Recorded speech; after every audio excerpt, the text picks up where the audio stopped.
college football had some massive things take place, including a firing of LSU's Brian Kelly, which obviously I don't think anybody could have seen coming from the moment he was hired at LSU. Yeah. Now, on that note, good football coach. Okay, good football coach. I obviously played at West Virginia whenever he was coaching at Cincinnati. Yep. Then obviously he goes to Notre Dame, has success there. Goes to LSU. He's good, wins a lot of his games, but I don't think anybody at any point, and we weren't as baptized into the college football world at the time of him being hired at LSU as we are now. Could you imagine our reaction now if Brian Kelly would have got hired at LSU? I mean, we would have, that's almost, I mean, his family thing. Mm-hmm. Oh, yeah. From immediately was up. Photos. And I don't want to mock him because if I speak to some Southern people, I will certainly slow that down a little bit to them. So I don't want to judge him for it. But was it ever going to work? You know? Never felt like a great fit. It never did. And he's walking out of there with 50-some million, potential negotiated buyout happening currently, allegedly, if you're listening to reports. And now LSU's wide open. Florida. I thought it was going to work. I did. Maybe it's because, like you said, the Big East days, been in Cincinnati. He was a good coach in Notre Dame, but the thing was like, oh, he'll never be able to get the guys. Yeah, you didn't have the players. Couldn't get the win players. the Natty, and then you go to LSU, which the three previous coaches before him all won national championships, right? So I didn't think, Brian Kelly was just a slappy. I thought he was a good football coach. Thought it would work out. But yeah, Jaden Daniels, Heisman, you're going to have the talent. There's a bunch of Louisiana guys in the NFL. There are going to be a bunch of 5 stars in that state. But now that's probably the best college job available right now. On that note, Tone Diggs, college football author, put out a poll. Best job, LSU, Florida, or Penn State? LSU, now we are from Pittsburgh. We have a lot of Big Ten, obviously, ties with our program because of our location here in Indianapolis, Indiana. Mm-hmm. We thought maybe Penn State would get a little bit of a leaner here.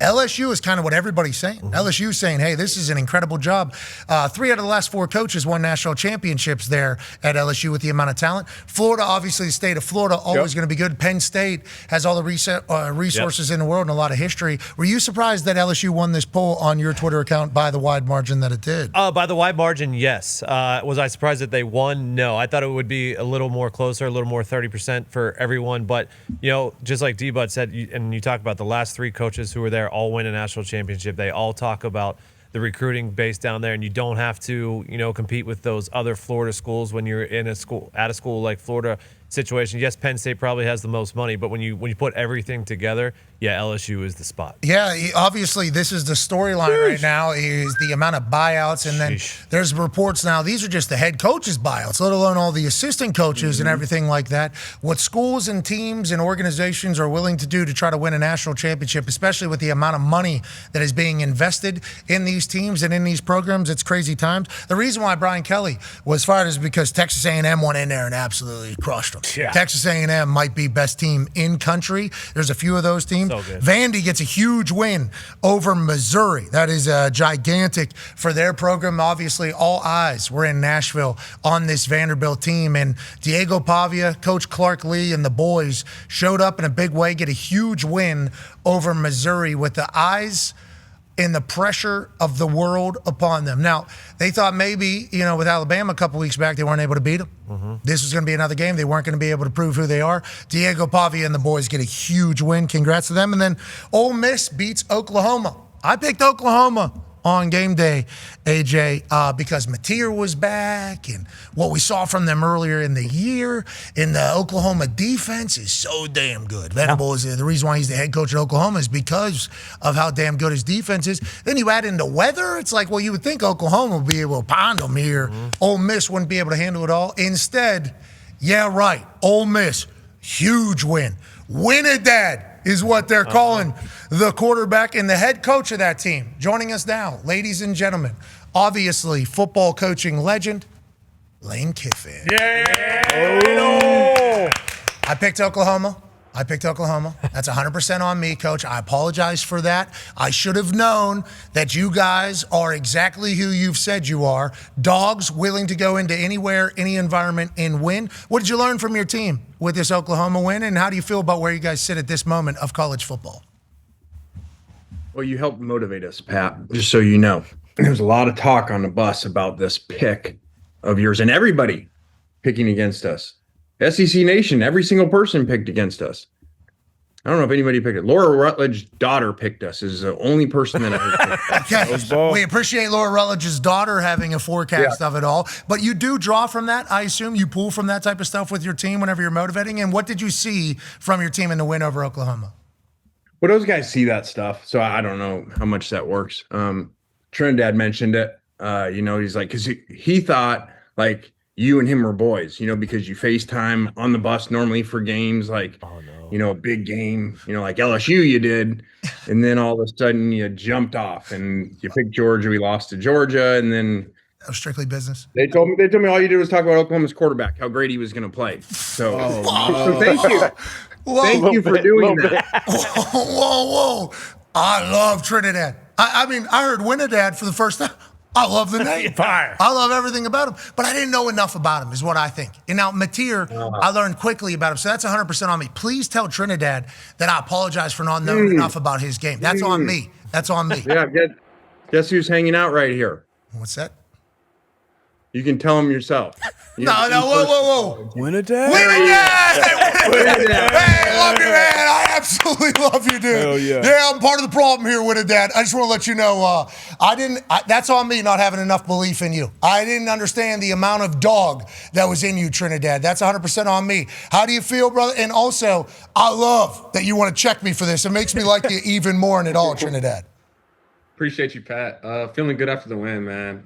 Oklahoma, that was a tough team, but we found a way to win, so it was good. Now, Trinidad, I heard, because you don't play in front of a lot of people and maybe the weather's bad, that you were going to be ass. Now, everybody around you says that's not who you are at all. Mental tough guy from Michigan. What do we maybe not know enough about you and this team that maybe some of the doubters don't know, Trinidad? I mean, that we find ways to win. All season. We've had a pretty good season so far. Against Georgia, wasn't the outcome that we wanted, but versus Oklahoma, we bounced back, and coach was excited to see how we would bounce back, and just happy that we got the win early. Congrats, Winnidad. What a name! Hell yeah! What a name! Great to see you, brother. Congrats on a huge win, and the entire world needs to know your story. This dude comes from Ferris State. Okay, becomes a dog, goes to Ole Miss, gets thrust into action, doesn't miss a beat, and that's why they don't call him Truzadad. They call him Trinidad because all this guy does is win at that down there. Congrats, Trinidad. Yeah. Appreciate you guys. Appreciate you, man. Okay, now, since he's a little bit too close, so I don't want to add any. Yeah, he's out now. Back to film study. Got to grind. Oh yeah. Excuse me. Don't worry, I'm like you, man. I keep him down too. Yeah, that's a whole. One he missed. We should have won by 3 scores in that game if he would have done everything he should. Okay, well, wait till the rat poison I'm about to pour on your entire team for the rest of this entire thing. Trinidad just walking into that interview for us, so cool. Very, very thankful for that. But on that note, we just talked about the big story coming out of this weekend. Not you guys getting a huge win over Oklahoma. Not Vandy obviously solidifying being a powerhouse at this point with all eyes on them getting a huge win over Missouri. The big story is obviously another coach fired at a massive place. Your name gets brought up for all of these things. How do you handle that with team? How do you talk about it? Because obviously you said they see everything. What is your kind of, communication with the team as all of this kind of is happening around you, Coach? Yeah, I usually don't talk about it with the team because we've dealt with this for a number of years because our players have performed really well and won a lot of games here. And so this attention has come with that. I just thought last week it was important late in the week to address it on Friday just because we have so many new players. So they hadn't been here, the year or the year before that where, these job rumors and stuff would come up.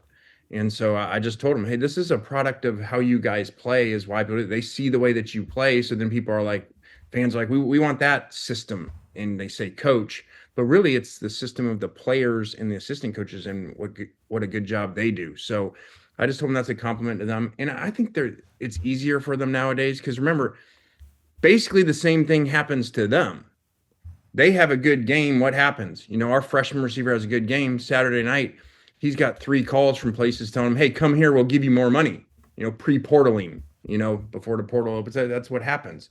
And so they deal with this all the time, places saying, oh, come here, you'll get more money because they're performing well. So I don't think it's that big a deal to them. So you feel like the modern athlete a little bit more entrepreneurial, kind of understand the hype and also the amount of kind of extra shit that could take place because they've been born and raised in it? Is that kind of how you feel about it? Yeah, and like I said, it happens to them where before that would never happen in college. So the player, wouldn't have any examples of that in his own life where it happens to them. Got it. And a lot of our guys were portaled to come here. And so they're used to that now. It's just kind of the world that they live in. Go ahead, AJ.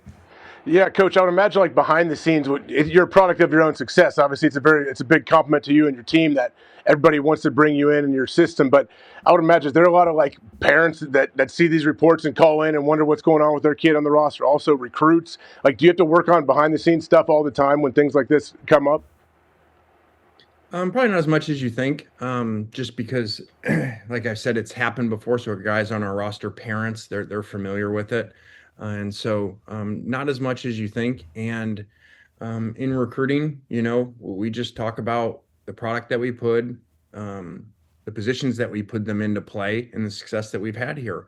So we don't deal with it near as much as you would think. Yeah, I think this era and this generation, just kind of understands it a lot more than maybe back in the day because we've been exposed to more of that. Now, on that note, you are different and operate differently than everybody else, I think, which is why so many people in so many schools are interested. Go ahead, D-Bud. Yeah, absolutely. And we know from the outside looking in, we can't hear all the shit talk going on between the lines or maybe even on the sideline. There was some interaction with you and an Oklahoma player after the game. What kind of happened before the cameras caught you before you got to that interview? Here it is, actually. Hold on one second, Coach. Oh, are you talking a little bit to Oklahoma's players? This guy yelled at me like during the game like 5 times how great they were, and we can't score on them.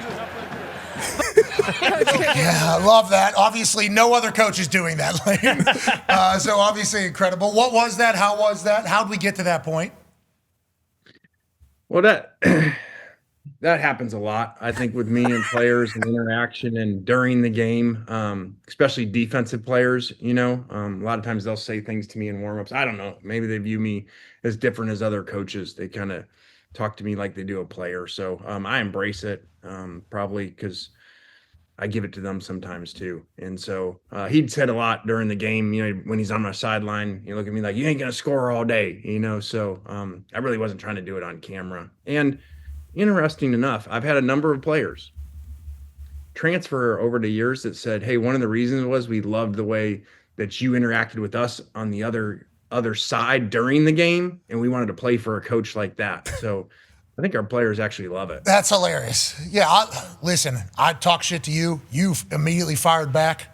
I told everybody, this guy's awesome. I don't know how. SBA. Yeah, that is Bruce Arians. That is literally Bruce Arians. Bruce Arians, same exact thing. Like during practices, offense coordinator, defense, talking shit to each other. Players love it. I like that you still have that in you, throughout this entire process of evolving of who you are and becoming this person at this stage of your life that maybe is different than the old past. Like that you still got your edge. Now, on that note, your team seemingly has great edge. Go ahead, Ty. Yeah, Coach, I understand, anything can happen on any given Saturday, but you guys are pretty much through the real teeth of your conference schedule right now, and I don't think you really need any extra motivation to get up when you're playing teams like Alabama or Georgia or LSU, take your pick. But how do you avoid kind of the letdown when down the stretch here you have, some of these teams from the bottom half of the SEC who, if you're not coming in prepared, obviously anybody can get got on any Saturday? Yeah, they can. There's examples all over the place of it. And in college football, but the SEC now is really the NFL. You look at these games, so many games are one score, or now you got so many teams going to overtime to beat teams that they were, supposedly much better than. Jeez. So that's what we're in. That's the world we're in. And so we got to get up every single week and tell guys about that. And this is a really good example. This is an extremely talented South Carolina team. This is a off the charts talented quarterback that can beat you. And so we're going to have to be ready to play. I mean, these guys are ahead of Alabama just, a few days ago. And Alabama's a great team. So this is what we're in. We're in the NFL and the SEC, and you better be ready every week. I love to hear that mentality, and that's good, Coach. And once again, why your name is up for every single job that's available and will be forever, and you having to lock in and continue to do your job in the SEC while still trying to make playoffs and win championships. Crazy thing for you coaches to deal with, especially with the numbers. Yeah. The numbers we're all hearing about, Lano. Listen, Brian Kelly could be a professional golfer the next 6 years, getting paid $54 million. That'd be more than Scotty fucking Scheffler. On that note, okay? So you guys have earned it, obviously. Good for the state, good for the program. Tone has a last question for you here, Coach. Yeah, Coach, I do. I was wondering if you have a chance on Sundays to witness what Jackson Dart is doing, and if any of it surprises you, because his moxie and everything feels like it's perfect for New York, and he's been off to a great start. Well, right before I go to that, what Pat said there, just so you know, because you haven't known me very long, Pat, I have never made a decision based off of money, nor will I. And Love that. For a lot of people, they're just like, well, money and it does this and does that. I've seen too many examples in life where money does not buy happiness. So I am never going to make a decision off of money, nor do I care about it. And it's good to have. Jimmy Sexton gets really mad when I say that. He's got enough. We got to get this. We got to get this. And I'm like, Jimmy, I don't care.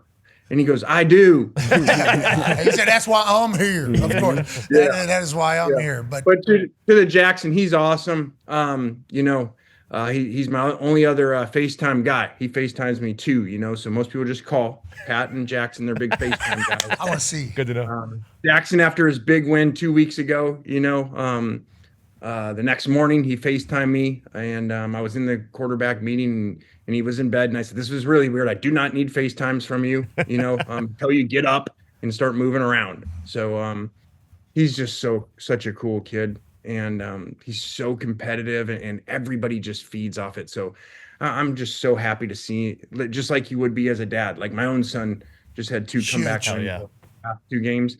Jackson to play like that, I feel like I'm watching a son. I'm just so happy for him. Congrats to Knox. We've been following along on the internet with that incredible high school run they're on, throwbacks and toss-ups. And congrats to you. We appreciate the hell out of you, Coach.